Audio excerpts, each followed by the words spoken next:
All right, so before we head out on the drive, let's go ahead and take one last look at this Prius. Now, right here we have the XLE trim. It's not the XSE, but it looks striking. It's one of the best looking Toyota Priuses to date. We got the hammerhead shark fin front end design that has carried forward to many Toyota products. We got these 19-inch wheels that look sharp with the gunmetal gray finish. The whole entire side profile of the Prius just looks super stunning. And then when we look at the rear, full width LED light bar, turn signals finished in LED, as well as your reverse lamp. Tons of overall cargo space back here. You could put a ton of things in here.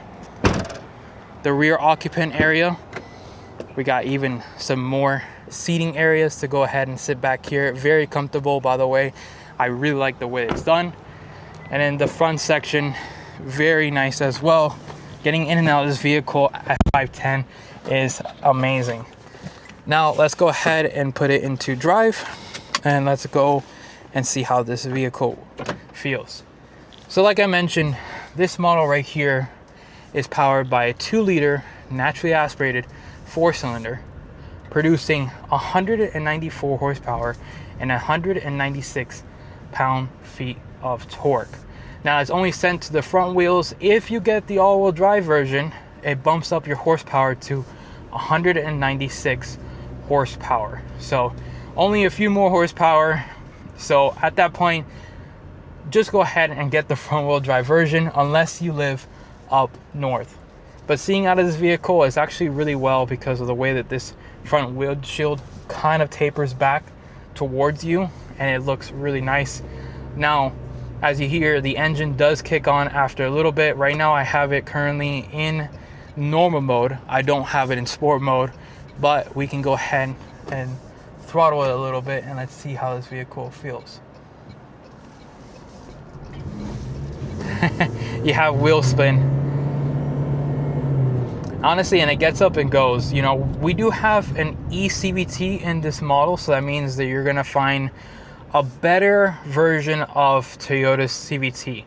And the reason why I say it's a better version is because the CVT in Toyotas isn't kind of the greatest. Well, I mean, it's great, but it's not the greatest. The eCVT is where it's at. So if you're gonna look for a Toyota product that has a CVT, go for hybridized versions because they have an electronically CVT transmission. These are a little bit more smoother. They don't feel as bandy as what you find in a regular CVT, but as you see setting off here, going around this corner, oh, that feels good. Even the brakes feel good too. Now I do want to put it into B mode, so we're gonna actually put it into battery mode. So what this does is it's gonna use some of that regenerative braking that we see in many other vehicles out there, like electric vehicles and hybridized vehicles. This is kind of the vehicle that pioneered all of that technology, funny enough, because a lot of the features from Formula One, believe it or not, like the regenerative braking, actually carried forward into many of the modern hybridized and electric vehicles to this day. So we're gonna check it out and see how it feels. But sitting here in the cabin space, the seats feel great. They have very nice bolstering around the sides as well as the, you know, thigh section, and that's a really important thing because usually when it comes to like economy cars, they don't really have good bolstering. So when you go around corners, it doesn't feel as enthusiastic. You kind of slip around. With these seats, even when going around that curve right there, it felt a lot more comfortable than what I felt in other economy cars. Steering wheel, really nice area right here, 9-3 grip. They have leatherette design, but it's not like a cheap leatherette design because, as you know, many of you know, when it comes to leatherette vehicles, or vehicles that have leatherette, I should say, they typically just feel super cheap. Like it's not even premium enough to make you feel like comfortable when you're laying your hands. Most people just get covers for leatherette vehicles, but this right here feels fantastic. And then once you put your foot on the gas, you know, it gets up and goes. As you see, it does have the regenerative braking. So once I let that foot out, it went ahead and started to brake. So let's go ahead and see how it feels when we come up to the stop sign. So we're gonna release it now. And as you see, it's starting to go ahead and push the brake down for you, which is pretty nice to see.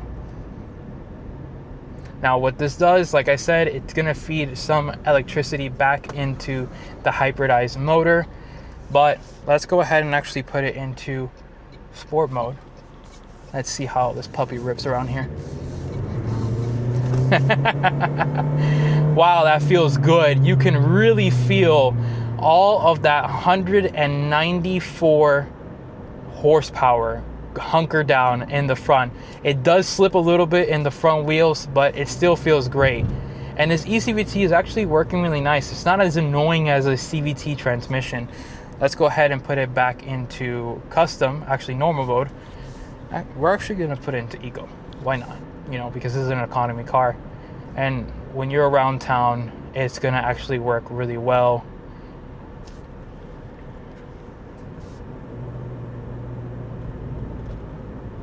Now there is a meter at the top. It's gonna show you eco as well as power and charge. So now that we are releasing the gas pedal, it's starting to charge that battery for the hybridized section.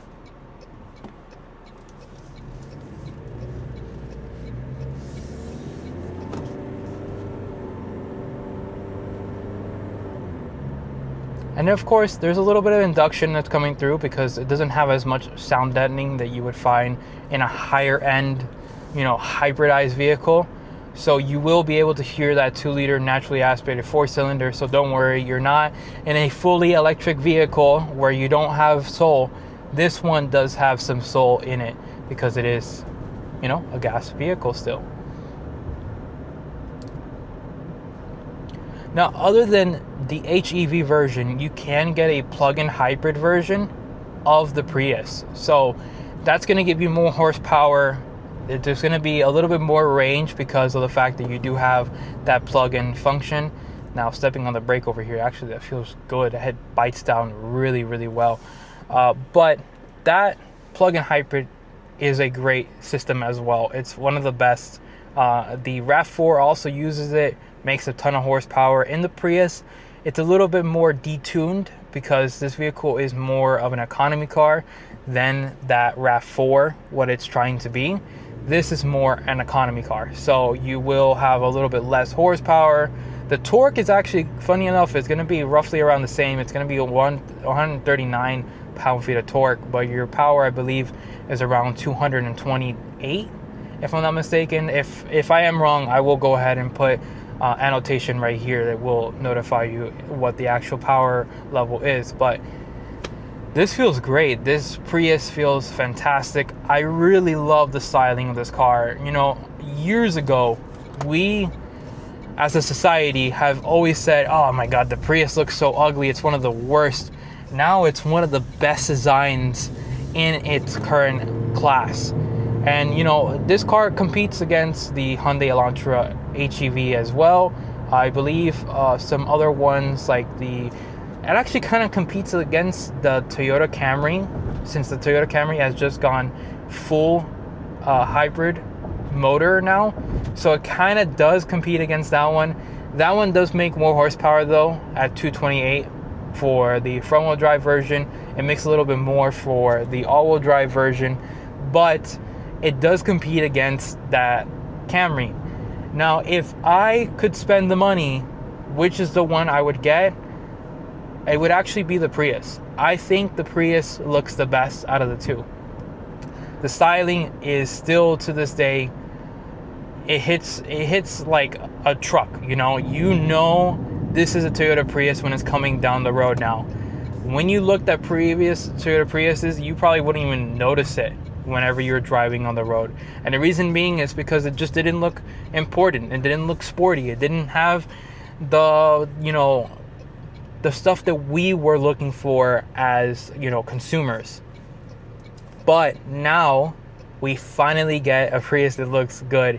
Toyota and Akio Toyoda himself has always said, no more boring cars. We don't want to make any more boring cars. And they have honestly switched over from being not as enticing designed vehicles from the mid 2000s era to vehicles that look enticing, like you want to go out and buy that product. That's how good the Toyota vehicles have started to look now, which honestly, it's just amazing to see how vastly different Toyota vehicles have become now. So right now at the stoplight, we're in pure EV mode. Once we take our foot off of the brake, let's see how far it goes before it turns on the engine. 10 miles per hour, 12. We're actually gonna have to wait until we get onto the main road over here in order to see how that function works. But I think it's around 20 miles per hour is when the full gas version does kick on. So let's go ahead and see. No, it kicked on around 15 miles per hour. So that's how it is, giving us one more full throttle. That's enough power. That is enough power to drive this vehicle. You don't really need 228 horsepower like the Camry does. This is the perfect amount of power. We're gonna see how it feels when it does a U-turn right here. Let's see. Oh, really, really good U-turn.